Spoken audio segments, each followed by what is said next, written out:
नमामि शमीशान निर्वाणरूपं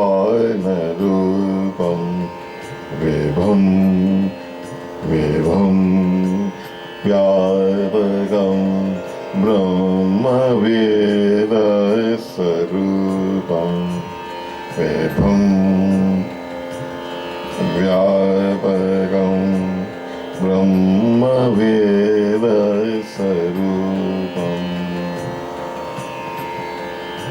निजं निरगुणं निरविकल्पं निरीहं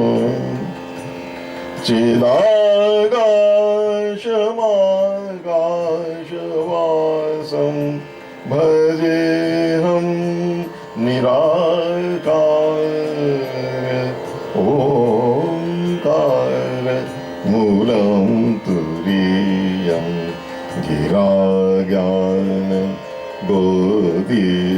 बोधिदमीशं गरीशं करालं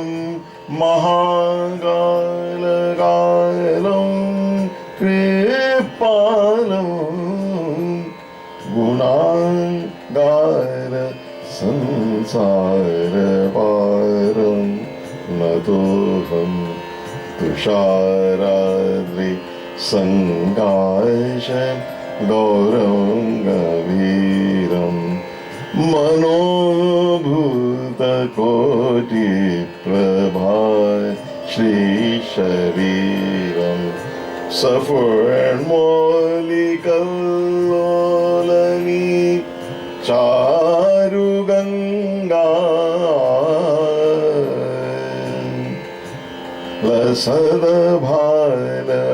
लसदभालबालेन्दु कण्ठे भुजङ्गा चलदकुण्डलं भ्रूसुनेत्रं विशालं प्रसन्नाननं नीलकण्ठं दयालं दयालं मृगाधीशचरवाम्बरं मुण्डमालं प्रियं शङ्करं सर्वनाथं भजामि प्रचण्डं प्रकृष्टं प्रगल्भं परेशम् अखण्डम् अजं भानुकोटिप्रकाशं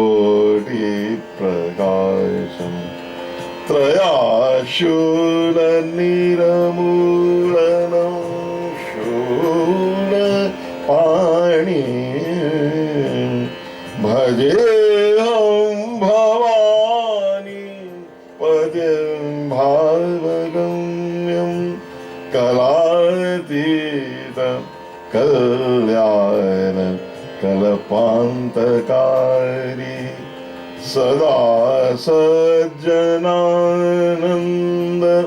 दाता पुरारी चिदानन्द सन्दोह मोह पहारी प्रसीद प्रसीद प्रसीद प्रभो प्रभो मन्मथारि नायावद् उमानाथ पादारविन्दं भजन्ति हलोके परेवा नराणं न तावत् सुखं शान्ति सन्तापनाशं प्रसीद प्रभो सर्वभूतादिवासं न जानामि योगं जपं नैव पूजां न दोऽहं सदा सर्वदा शम्भु तुभ्यं शिव केवलोऽहं शिव केवलो शिव केवलो केवलोऽहं शिव केवलो जराजन्म दुःखोत्तातप्यमानं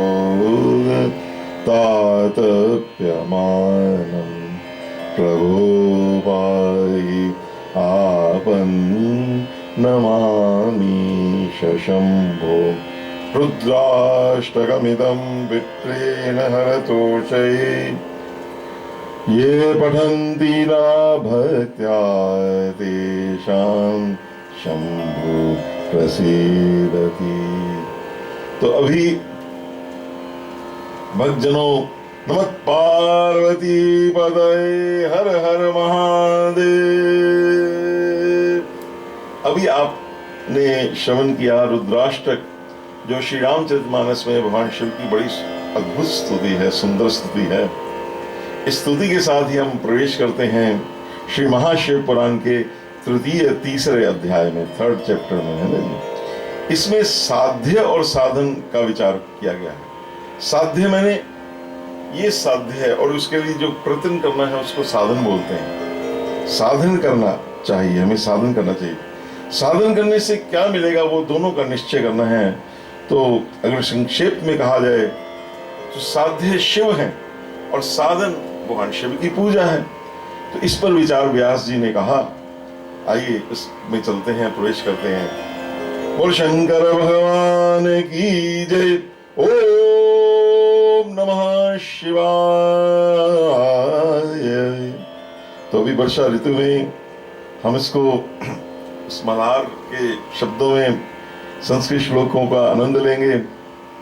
व्यास उवाच इत्याकरणय वचः सौतं प्रोचुस्ते परमश्यः वेदांत सार सर्वस्वं पुराण श्राव्या अद्भुतम् इति श्रुत्वा मुनीनां सवचनं सुपरहर्षितः संस्मर शंकरं सूतः प्रोवाच मुनिसत्तमान्। बोल शंकर भगवान की जय। नमः पार्वती पतये हर हर महादेव। तो व्यास जी बोले, सूत जी का ये वचन सुनकर वे सब महर्षि बोले, अब आप वेदांत के सार स्वरूप, जो उसका निचोड़ है, जो उसका असेंस माखन है, उस अद्भुत शिव पुराण को सुनाइए। मुनियों के ये वचन सुनकर अतिशय प्रसन्न होकर वो कहते सुप्रहर्षितः, वो सूत जी श्री शंकर जी का स्मरण किया। संस्मर शंकरम सूतः प्रोवाच, वो श्रेष्ठ मुनियों से कहने, मुनिसत्तम कहते हैं जो मुनियों में भी अत्यंत श्रेष्ठ हैं। अब सूत जी बोल रहे हैं, रोमर्षण सूत जी बोले, शृण्वन्तु ऋषया सर्वे स्मृत्वा शिवं नामयम्। आप सब महर्षिगण रोग शोक से रहित कल्याणमय भगवान शिव का स्मरण करें पहले। ये हमारा, जैसे अभी हमने पहले स्मरण किया भगवान का, पुराण प्रवणम शैवम पुराण वेद सारजम, ये वेद के सार तत्वों से प्रकट हुआ है। वेदों का सार निकाला गया, मंथन किया गया, उसमें से ये शिव पुराण प्रकट हुआ है। ये पुराणों में प्रवर है, सबसे श्रेष्ठ है। यत्र गीतम, देखिए अब मैंने इसको गा रहा हूं तो इसमें लिखा यत्र गीतम। तो गीत क्या किया जाता है? गीत गाया जाता है। गीता जैसे गीता, उसको गाना है, वो गाने वाली है। भगवान कृष्ण ने अर्जुन को गाकर गीता कही। यत्र गीतम त्रिकम प्रीत्याम भक्ति ज्ञान विरागकम, इसमें भक्ति ज्ञान वैराग्य इन तीनों का प्रीति पूर्वक गायन किया गया है। और वेदांत विद्या सद वस्तु का विशेष रूप से वर्णन किया। इसमें वेदांत विद्या के वेदांत से जो उसकी जो विशेष वस्तु है उसका वर्णन यहाँ पे हुआ है। ऋण्वन्तिरिष्या सर्वे पुराणम वेद सारजम पुराकालेन महता कल्पेति ते पुनः पुनः अस्मिन् पुस्तके कल्पे प्रवर्ते सृष्टिकर्मणि मुनिनाम खड़कुलीनानाम पुपुब्राता। तो कहते एक बार जब ये वर्तमान कल्प जो ये चल रहा है अभी इस समय 27वें कल्प का चल रहा है ना, ये उसमें ये इस समय श्वेत वाराह कल्प चल रहा है, उसका 28वां मनवंतर इस समय, उसके हम कलयुग में हम इसमें प्रवेश कर रहे हैं। तो ये श्वेत वाराह कल्प इस समय चल रहा है। तो इस कल्प का जब सृष्टि कर्म आरंभ हुआ तो उस समय 6 कुलों के महर्षि, जो 6 वंश के महर्षि, वो उनका आपस में एक डिस्कोर्स हुआ, आपस में वाद विवाद हुआ, बड़ा भाव से वाद विवाद हुआ। मतलब ऐसा नहीं कि आपस में ये श्रेष्ठ है वो कहते ये श्रेष्ठ है, वो कहते नहीं ये श्रेष्ठ है। तो ये विवाद ने महान रूप धारण कर लिया। वो बढ़ता बढ़ता, देखिए विवाद की एक विशेषता है वो बढ़ता ही जाता है। विवाद जो है लस्सी की तरह, जैसे होता है ना, लस्सी में जितना मर्जी पानी डाले जाओ बढ़ती जाती। तो विवाद बढ़ता ही गया हमारे, है ना। ये ऐसा हमारे विवाद का उसका रूप ही है, ये वाद विवाद का। आप कुछ बोलेंगे वो उसको प्रतिकार करेंगे, आप वो बोलेंगे, आप कुछ प्रतिकार करेंगे, वो आगे से बोलेंगे, ये बढ़ता गया। उसको नहीं कहते सुमहान भूत, उसने महान खटकुलीना नाम, बड़े महान ऋषि थे, लेकिन वाद विवाद में फंस गए। इदम परमिदम नेति, और अभी हमने क्या जाना उसमें, विवदन्ते, कि जो सारे विवाद तब तक हैं जब तक शिव पुराण का उदय नहीं होता। यही हमने जाना था द्वितीय अध्याय में। तो इस संसार में जो भी आप देखते हैं आजकल, जो ये सारी जो हर प्रकार की समस्याएं, हमारे सब लगे हुए हैं, बड़े बड़े महान प्रधानमंत्री सब लगे हुए हैं इसको उसका समाधान करने के लिए। लेकिन हमारे अगर अध्यात्म से पूछा जाए, उसका एकमात्र समाधान शिव पुराण का उदय है। जिस दिन ये शिव पुराण उदय हो जाएगा, सब अपने आप सब बैठ जाएंगे। ऐसा ये शिव पुराण है हमारे। तो ये घर में अगर शिव पुराण हो जाए, हाँ, इसको स्वीकृत किया जाए, ये सब जगह हो, तो अपने आप ही सब कुछ शांत हो जाएगा। सब सारी आदि भौतिक जितनी आप बीमारी, सब ये अपने आप ही शांत हो। इसका प्रभाव ऐसा है हमारा, स्वभाव ऐसा है।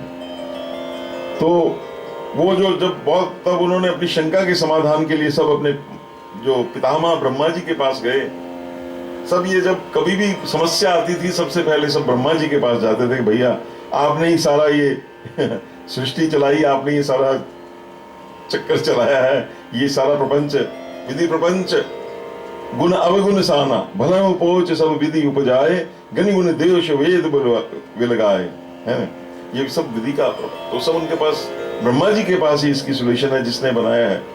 तो ये सब जाते हैं वहां पे, ते ब्रह्मान पृष्ठुम वयम, और वहां जाकर सबने अपनी शंका समाधान के लिए हाथ जोड़कर, सर्वे प्रांजलो ब्रुवन त्वम ही सर्व जगत, आप ही सारे जगत के उद्गाता है। सर्व कारण कारणम, सब कारणों के कारण भी है। कहा पुमान सर्वतत्वभ्य पुराना परतः परा, हम ये जानना चाहते हैं कि संपूर्ण तत्वों से परे परात्पर पुराण पुरुष कौन है, कि सब तत्वों में इसका ये बखान है, वो कहते हैं ये महान है, ये महान है। तो क्या कोई ऐसा भी है जो इन सब तत्वों से परे है?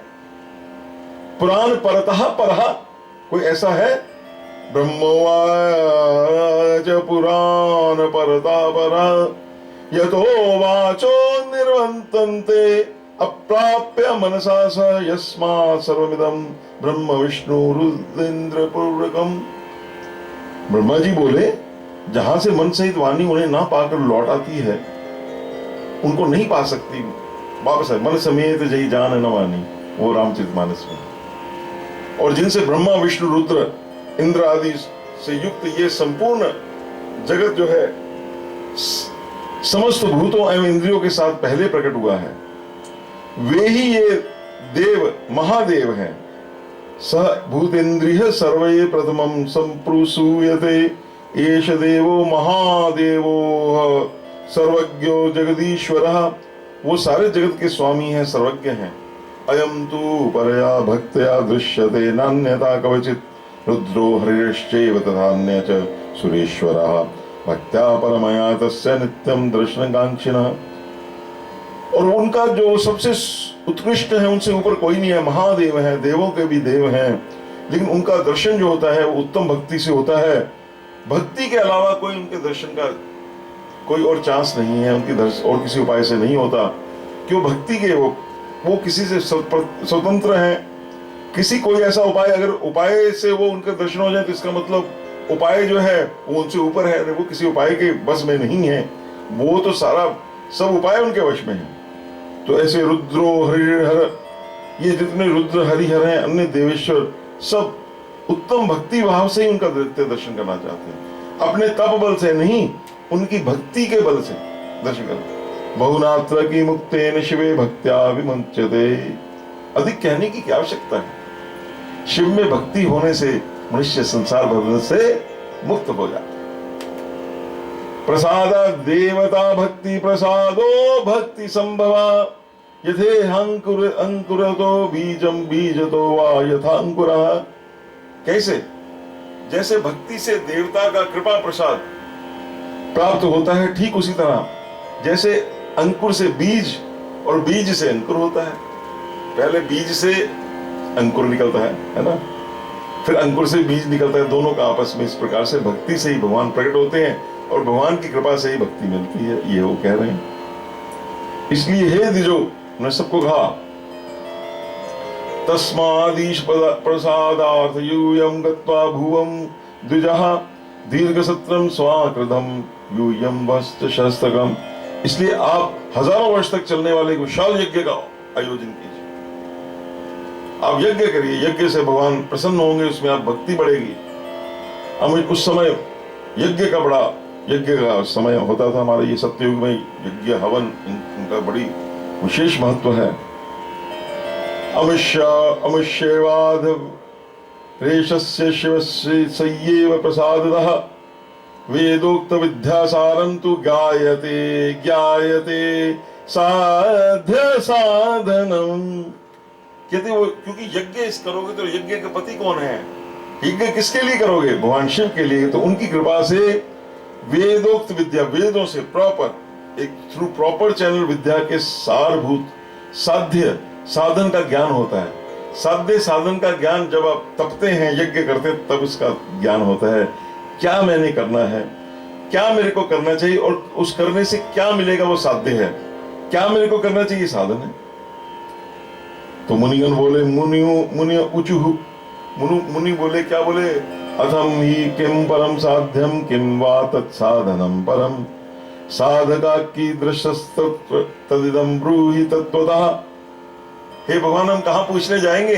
ब्रह्मा जी, हम आपके पास आए, आप ही बता दो ना परम साधन क्या है और उनका साधन कैसा होता है। ये आप बातें आप ही यथार्थ रूप से कहें, हमें इसका ज्ञान नहीं है। ब्रह्मोवाच साध्यम शिव पद प्राप्ति ही। अब वो बोल रहे हैं, ब्रह्मा जी कह रहे हैं शिव पद की प्राप्ति ही साधन है, साध्य है, साध्य है। और उनकी साध्यम शिव पद प्राप्ति ही साधनम तस्य सेवनम। और साधन क्या है? उनकी सेवा, भगवान शिव की सेवा करें। और उनकी प्रसाद से भगवान शिव की सेवा क्या है? उनको कण कण में देखें, भगवान को जो भी कार्य करें परमात्मा के लिए करें। यद्यदि कर्म स्वाखिलम शंभोस्तव आराधनम, जैसे शंकराचार्य जी ने बोला। तो साधका की दृश्यस्तत्र तदिदम ब्रूहि तत्वतः। उसका साधक कैसा होता है, ये सभी बातें यथार्थ रूप से कहें। ब्रह्मोवाच, अब ब्रह्मा जी बोले, साध्यम शिव पद प्राप्ति ही साधनम तस्य सेवनम। शिव पद की प्राप्ति ही साधन है, उनकी सेवा ही साधन है। क्या बात। और उनके प्रसाद से जो नित्य नैमित्तिक आदि फलों की ओर से निष्प्रा होता है, वही साधक किसको बोलते हैं? उसकी क्वालिफिकेशन क्या है? जो फल की इच्छा नहीं करता, निष्प्रा, उसको किसी से उसकी स्प्रहा नहीं है, किसी से कंपटीशन नहीं है, उसका कंपटीशन अपने आप से ही है। वो भक्ति जो करता है किसी को दिखाने के लिए नहीं करता, किसी के ऊपर श्रेष्ठता स्थापित करने के लिए था। वो भक्ति इसलिए करता है, भक्ति करनी है उसको। उसका जीवन, जोगी आए जोग करन को तप करने सन्यासी, हम तो आए हरि भजन को, हर भजन को वृंदावन के वासी। तो वो उसका भजन जो निष्प्रह होता। कर्म कृत्वा तु वेदोक्तम तद्विदम महाफलम परमेश पद प्राप्ति सालोक्यादि कर्मा तथा। वेदोक्त कर्म का अनुष्ठान करके उसके महान फल को भगवान शिव के चरणों में समर्पित कर देता है। परमेश्वर पद की प्राप्ति है, वही सालोक्य आदि के क्रम से प्राप्त होने वाली मुक्ति है। सारे कर्म करता है और भगवान शिव के चरणों में समर्पित कर देता है। यही इसी से परमेश्वर पद की प्राप्ति होती है। जो भी वो कहते, जैसे वो कहते सर्वाणी कर्माणि, जो सब सर्वाणी धर्माणि परित्यज्य मामेकम शरणम व्रज, वही शरणागति का मार्ग महाराज जो है। तद भक्तय अनुसारेण सर्वेषां परम फलम, और उन पुरुषों को भक्ति के अनुसार, जिसकी जितनी भक्ति होती है उतना उतना उसको उत्कृष्ट फल मिलता है। राम झरोखे बैठ के सबका मुजरा लेत, जैसी जैसी चाकरी तैसो फल दे। तो जैसी जैसी जिसकी चाकरी है, सेवा है, वैसे फल मिलता है। तत्साधनम बहुविधम साक्षादीशेन बोधितम, जिसका प्रतिपादन साक्षात महेश्वर ने किया है। संक्षिप्य तत्र वह सारम साधनम प्रव्रीमयम् श्रोतेन श्रवणम तस्य वचना वत्सा कीर्तनम, तथा उसे संक्षिप्त करके ये साधन जो है भगवान शंकर ने इसका प्रतिपादन किया है। कैसे साधन है, मैं उसका सारभूत करके, उसको संक्षिप्त कंडेंस करके मैं बता रहा हूं कि क्या कैसे करना है। श्रोत्रेण श्रवणम तस्य वचसा कीर्तनम, कानों से भगवान के नाम गुण और लीलाओं का श्रवण करो, शिव पुराण सुनो, उनके गुण सुनो, और वचसा से इससे उनका कीर्तन किया जाए। ओम नमः शिवाय, ओम नमः शिवाय, ओम नमः शिवाय, ओम नमः शिवाय, ओम नमः शिवाय। भगवान शिव का आप कीर्तन करें खूब। और उसके बाद यही तीनों जो है महान साधन है। कौन कौन से तीनों साधन है? श्रवणम कीर्तनम मननम, मनसा मननम तस्य महासाधनम उच्यते। श्रोतव्य कीर्तिर्विश्य मंतव्यश्च महेश्वरा, महेश्वर का ही श्रवण करिए, श्रवण और ना करिए, फिर कीर्तन और ना करिए, मनन और न करिए। ये श्रुति का वाक्य हम सबके लिए प्रमाणभूत है। हमारे पिताजी का समय जीवन का जैसे ही उनका संपूर्ण पूर्णता को प्राप्त हो रहे थे, तो एक ही शब्द उनके मुख से निकलता था, राम ही सुमरिय गाइय राम ही, ओ संतत सुनिए राम गुण ग्राम ही। राम ही सुमरिय गाइय राम ही, ओ संतत सुनिए राम गुण ग्राम ही। राम ही का भाव पिताजी बड़ा सुंदर कहते, राम का ही सुमरन करो, राम का ही कीर्तन करो और राम का ही मनन करो। तो इति श्रुति पुरा प्रमाणम ना साधुने नामुनाम परम साध्यम ब्रजत सर्वार्थ साधने कई परायणः। तो इस प्रकार मनोरथों की सिद्धि में लगे आप लोग इसी साधन से परम साध्य को प्राप्त हो। लोग प्रत्यक्ष वस्तु को नेत्र से देखकर उसमें प्रवृत्त होते हैं। जब कहते प्रत्यक्षम कि जो आंख से देखते हैं, हाँ इसको प्रमाण मानते हैं, परंतु जिस वस्तु का कहीं भी दर्शन नहीं होता, भगवान का दर्शन, तो उनको श्रवण इंद्रियों के द्वारा उसको भगवान को अंदर लेकर जो सत्पुरुष होते हैं, मनुष्य होते हैं, उसकी प्राप्ति के लिए चेष्टा करते हैं कि वो कह सुनेरी मैंने निरबल केवल राम। तो सुनना पहला साधन क्या है? प्रत्यक्षम चक्षुषा तस्मा श्रवणम मेवादो श्रुत्वा गुरुमुखाद बुधः। सबसे पहला साधन श्रवणम। हमारे इसमें भागवत में श्रवणम कीर्तनम प्रथम भक्ति संतन कर संगा, वही महाराज उसी भक्ति का सनातन से भगवान कोई नई बात नहीं कहते, उसी बात को बार बार उसको स्थापित करते हैं। धर्म संस्थापना है। तो क्या पहला साधन क्या? श्रवण। सुनिए पहले, और किससे सुनिए? गुरु के मुख से सुनिए। जो अधिकारी हो पुरुष, उसके मुख से सुनिए। और फिर तदा सत्साधे दन्यत कीर्तनम मननम सुधी, फिर कीर्तन करे, उसके बाद कीर्तन का मनन करे। तो इस पर क्रमशः पहले श्रवणम, फिर कीर्तन, फिर मनन, ऐसे क्रम से करें। तो क्रमान मनन प्रयंते, हमारे पूरा ये जैसे वो सेमेस्टर सिस्टम होता है ना, हमारे ये सेमेस्टर है। तो पहले सेमेस्टर जो आपका है वह तो इकट्ठे हैं, तो कहने के लिए आप समझिए, पहला सेमेस्टर है श्रवण का, दूसरा सेमेस्टर है आपका कीर्तन का, और फाइनल मनन, और फिर तीनों का फाइनल सेमेस्टर आपका हो जाएगा मालूम। जब फाइनल सेमेस्टर हो जाएगा तो फाइनली भगवान सामने आपके वो आपके प्रत्यक्ष हो जाएंगे, शिव का संयोग मिलेगा आपको, भगवान शिव का संयोग प्राप्त होता है। शिव संहिता, संहिता का मतलब ही है संयोग, जो जोड़े, उसको संहिता कहते हैं। क्रमणान मनन प्रयन्ते साधनेस्मिन् सुसाधिते शिव योगो भवेत् तेन सालोक्यादि क्रमाच्छनैः। इस क्रम से धीरे धीरे भगवान शिव का समय लगता है। और पहले क्या होता है, देखिए अब इसके बड़ा सुंदर महाराज इसका वर्णन है। पहले आपके शरीर के रोग जाते हैं अंगों से, सर्वांग व्याधि पश्चात सर्वानंदश्च लीयते। फिर लौकिक आनंद भी विलीन हो जाते हैं, रोग नष्ट हो जाते हैं। और अभ्यास के ही समय साधन कष्टप्रद है। देखिए जब साधन होता है ना, जब जोर लगता है तब थोड़ा कष्ट होता है, लेकिन बाद में निरंतर मंगल देने वाला है। फिर आपको खूब आनंद आएगा। पहले जोर लगा लो खूब जोर से, है ना, फिर आपको ही आनंद आने वाला है, आपको ही इसका मंगल मिलने वाला है निरंतर।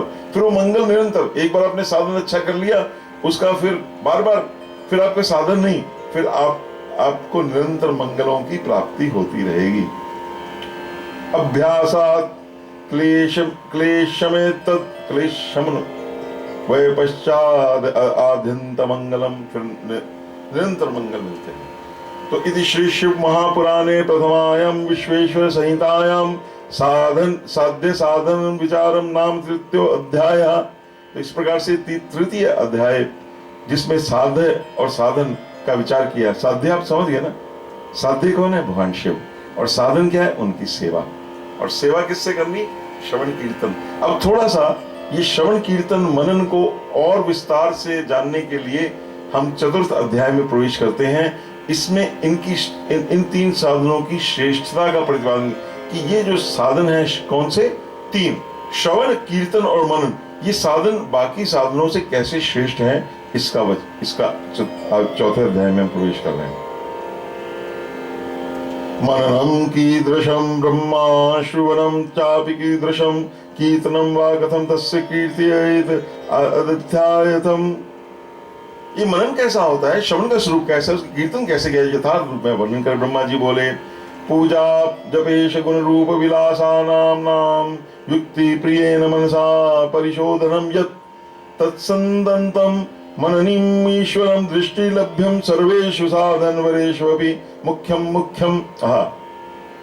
वो कह रहे हैं कि भगवान शंकर की पूजा, उनके नामों का जप, उनके जल चढ़ाइए, उनके ओम नमः शिवाय उनके मंत्र का जाप करिए, उनके गुण रूप विलास नामों का युक्ति परायण चित्त का जो निरंतर परिशोधन या चिंतन होता है, हर समय जो चिंतन, उसी को मनन किया जाए। मनन का मतलब जो निरंतर चले, निरंतर आपकी जो अंदर वो चले, परिशोधन चलता रहे भगवान शिव के बारे में।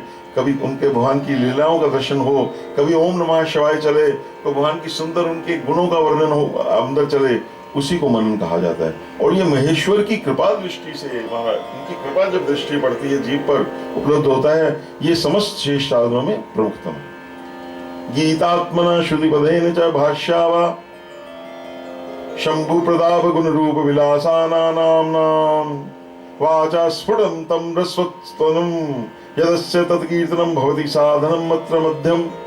अब मध्यम साधन क्या है कि उनके नाम को प्रकट कर, संगीत, जैसे हम संगीत में हम प्रवेश कर रहे हैं, उनके प्रताप गुण रूप विलास और नाम को प्रकट करने वाले संगीत, वेद वाक्य, भाषा के द्वारा जो उनकी अनुराग पूर्वक उनकी स्तुति हुई।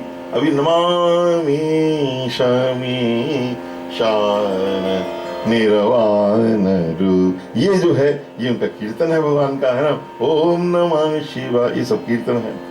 और कीर्तन कैसा है? एक ज्ञानियों सुनो, जैसे संसारी पुरुषों का स्त्री कीड़ा में मन की आसक्ति होती है, वैसे किसी कारण से किसी स्थान में